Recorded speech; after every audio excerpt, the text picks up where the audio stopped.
the display mode, or do I need to flip it? Yes, Flip it? I can see it. Okay, great. All right, thanks everyone for being here. Thanks to the organizers for putting on this really, really great showing.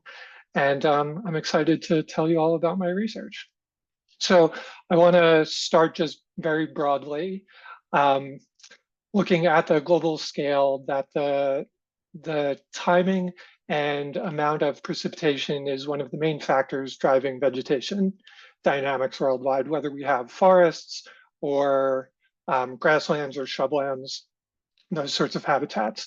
And so as we probably all know, over these large spatial extents, as precipitation increases, production by plants tends to increase. And we can think about something similar happening within a site. And generally over the normal range of precipitation, we see a linear increase in production.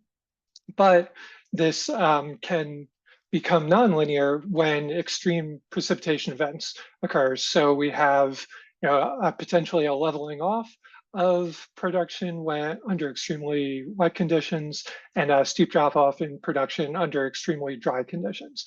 And these can be driven by different mechanisms.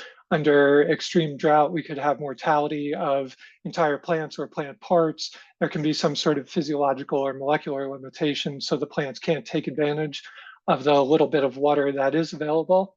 On the other end, when conditions are extremely wet, can have a shift from limitation by water to another resource, especially nutrients or light. In the more extreme cases where flooding occurs, anoxic soils can exist for some duration, and for species that aren't adapted to that, that can cause severe problems for them as well. And so because the mechanisms that plants use to respond to these different extremes are different, plants may be more responsive to one or the other of the two extremes. And so I think this leads to a question of why do plants respond differently to extremes? What is it about precipitation extremes that makes them different? And the first thing, and perhaps most obvious, is that extremes are rare.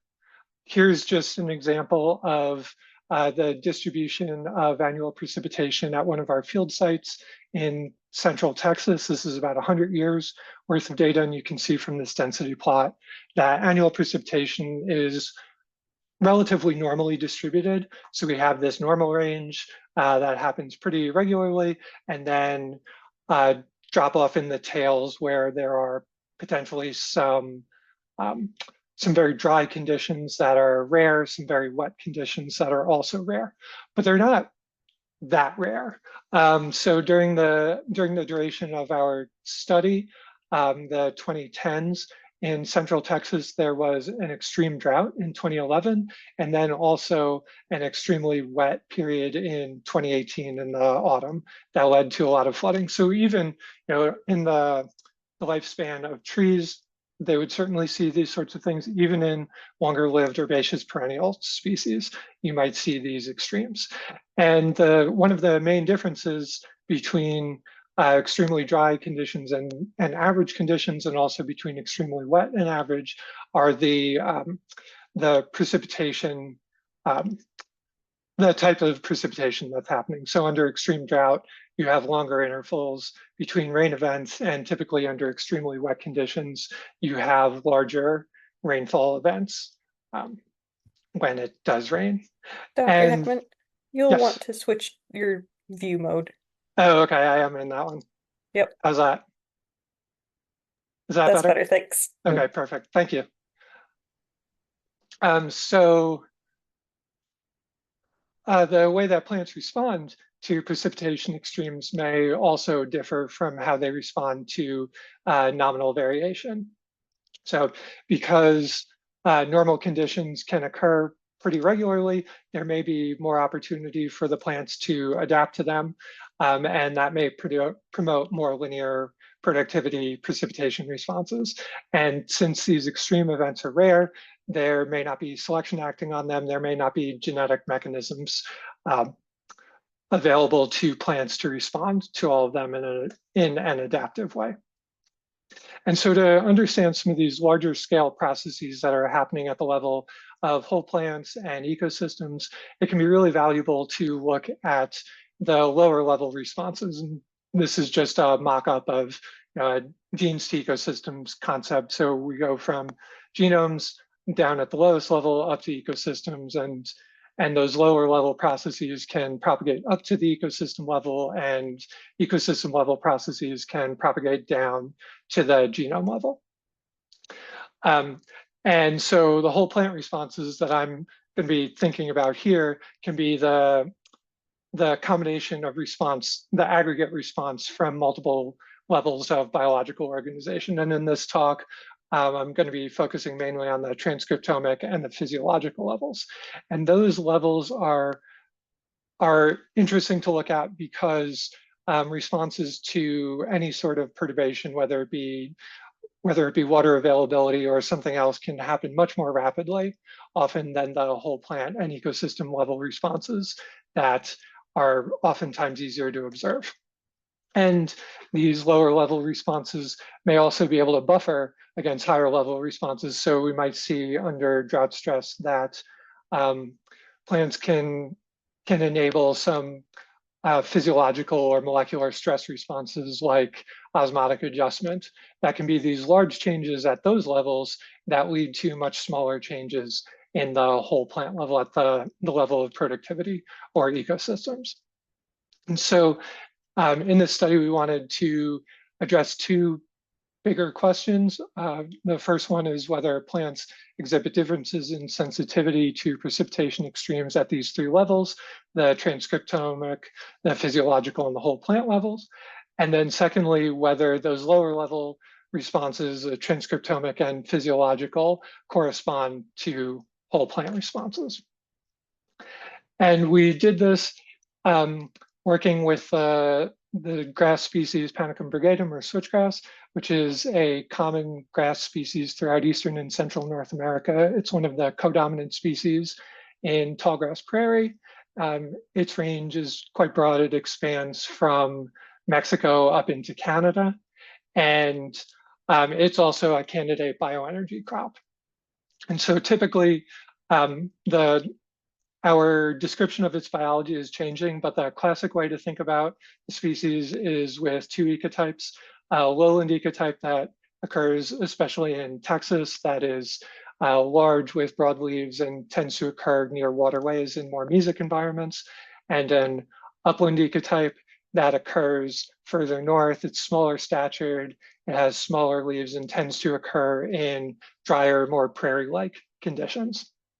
And so we used a rainout shelter approach using precipitation manipulations in 5 by 5 meter plots.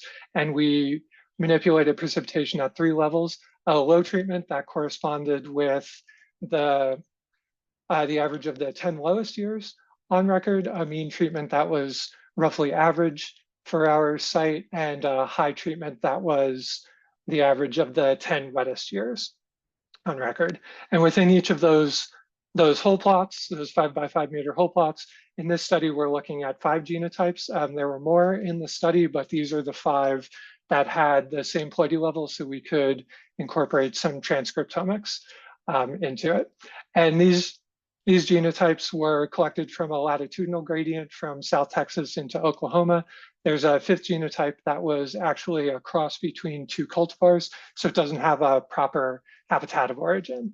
And we performed this study at 2 sites in Central Texas, about 110 kilometers apart, at the USDA Agricultural Research Service Lab in Temple, Texas, and at the Lady Bird Johnson Wildflower Center in Austin, Texas. And we looked at responses to these precipitation treatments at 3 levels. The transcriptomic level, where we used modification of RNA sequencing called 3' tag-seq. It's basically a lower cost way of looking at gene expression that you can do when you have a reference genome for a species. And just for the purposes of this talk, I'm thinking of the transcriptome as all of the genes that are actively expressed in leaf tissue. At the physiological level, we measured 3 or 4 measures of plant water status. Leaf water potential at 2 time points pre-dawn and midday, leaf relative water content, and osmotic potential. And osmotic potential is one of the components of leaf water potential, and it's also a way that plants can physiologically acclimate to drought by moving solutes into and out of their cells. And we measured those transcriptomic and physiological responses in July of 2 separate years, 2 consecutive years. At the end of the growing season in November, we harvested the plots, all the plants above ground, and we used that as an estimate of above ground biomass production. So first question I wanted to look at was just, do these treatments impact plant water status? And here are just examples of 2 of the plots. You can see in the dry treatment, the plants are smaller, they're sparser canopied. The plants aren't really, their canopies aren't crossing with each other as much, versus the high treatment where the plants are much taller and denser. So just at this anecdotal level, it does seem like the precipitation treatments are doing something. Here's just a table of these four water status traits to show how much how the treatments are working. And I don't want to go into too much detail on this. Suffice it to say that the low treatments, especially at our Austin site, elicited water stress. And the one thing I'll point out is that these leaf water potentials, especially the midday ones, likely elicited turgor loss at the low treatments, certainly in Austin and probably also in Temple. So next, wanted to look at the 4 leaf water status traits to see how well coordinated they are. This is just a principal components analysis on the different sites and years. And on the x-axis, you can see the amount of variation in the 4 trait sets explained by the first axis. So it varies between about 60 and 75%. So a pretty good amount for these 3 traits. And generally, or these 4 traits, excuse me. And generally 3 of the traits, the 2 leaf water potentials and relative water content, are highly coordinated with one another, and they more or less comprise that first principal component. So going forward, just for simplicity, I'm going to focus on pre-dawn water potentials for the rest of the talk, although the results for midday water potential and relative water content are similar. The osmotic potential is more or less orthogonal here, which makes it a little bit more complicated, and I'm not going to talk about that too much more, but I'm happy to answer questions if I can about it. So yeah, water status traits were highly coordinated in this experiment. So to get back to that first question that I mentioned a couple minutes ago, do plants exhibit differences in sensitivity to precipitation extremes at these 3 levels? So I'm just going to walk through this figure a little bit slowly at first. Basically, if you think about this statistically, I made the mean treatment the reference level. And so each of these is a parameter estimate. The blue one is the change in biomass from the mean to the high treatment. And the red triangles are the response from the mean to the low treatment. So when those overlap 0, we generally say that there's no significant effect.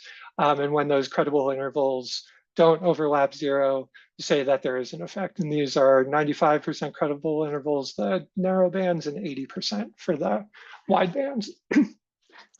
And so at the Austin site, generally, or at both sites, there wasn't much of a wet response in biomass. At the Austin site, and to some lesser extent at the Temple site, there was a stronger dry response. And we can actually compare the absolute values of those responses to see that in Austin, certainly, and to a lesser degree in Temple, that the absolute change between the low and the mean treatment is larger than between the mean and the high treatment here. So there are differences in sensitivity to these different precipitation levels. Moving on to the other 2 levels, physiology, leaf water potential, and gene expression, which I'm just representing here as a linear discriminant score from an approach called discriminant analysis of principal components, which condenses the transcriptome down to essentially a single value. I actually see the opposite effect, where there's a larger change between the mean and the high treatment represented in blue than there is between the low and the mean treatment represented in red. You can see that pretty clearly, I think, in the leaf water potentials, and also the directionality isn't quite the same for the gene expression, but the absolute effects are also generally larger for the mean to high. So this is, I think, an interesting result, and it got us thinking, what drives gene expression?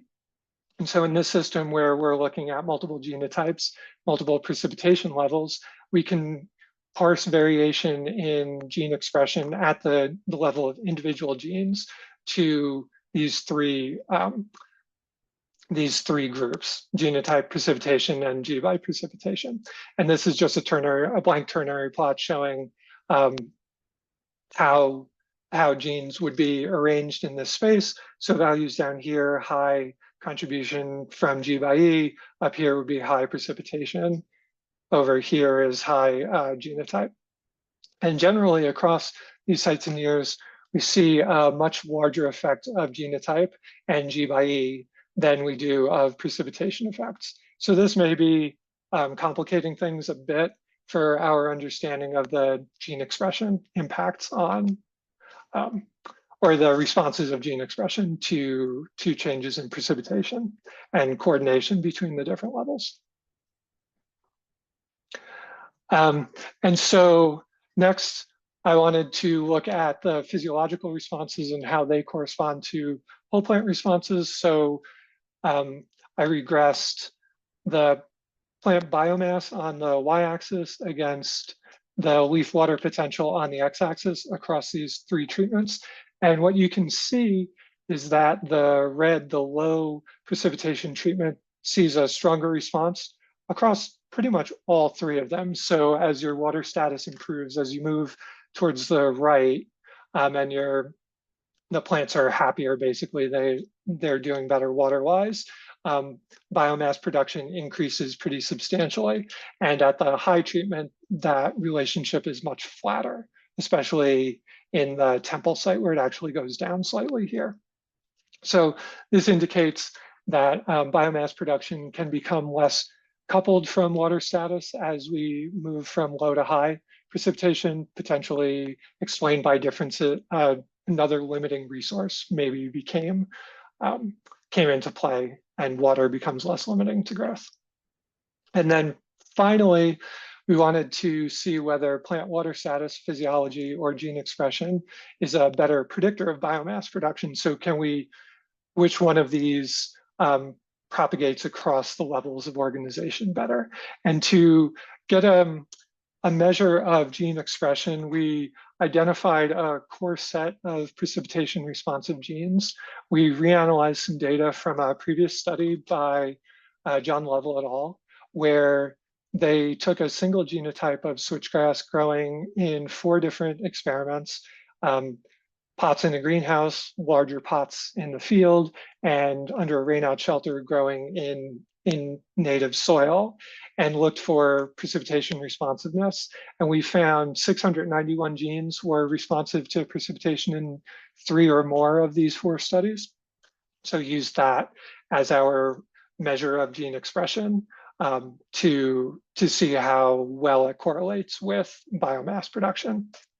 And then performed model selection study where we compared models that had predictors ranging from treatments only to treatments and physiology and treatments and gene expression, and then compared their model fit using a Bayesian approach called leave one out cross-validation. And across these 4 site year combinations, pretty much every year or every one of those, the model that had physiology and treatment was the best model, and the model that had the core drought genes was a much poorer fit. It was often Yeah, in all 4 cases here, it was the worst fit of these 4 models. So generally, we see that plant water status was a better predictor of biomass production than gene expression. And I should also mention that we competed several more models in this. These were just, it was simpler to just stick to these 4 for this presentation's sake. So in conclusion, biomass production was more responsive to drought than to extremely wet conditions. And that was different than what we saw at the physiological and gene expression level. And this may be due to changes in the limiting resource that impacts growth. So you could imagine that if nutrients become limiting, then biomass production, if nutrients become limiting at high water availability, biomass production may not increase, but gene expression may be keying in on a shift from stress related to water availability to stress related to nutrient availability. And then finally, plant water status was a better predictor of biomass production than gene expression or treatments alone. And so this gives us, tells us that precipitation responses can be context dependent and challenging to predict, especially from point measurements. So future studies that can do more integrative work, looking at these responses across multiple time points, multiple years, are going to become increasingly valuable, especially as precipitation becomes more variable and these extreme events that were once rare become more common. And so I just want to acknowledge a bunch of folks who were integral in collecting these data, funding sources, and thanks for your time.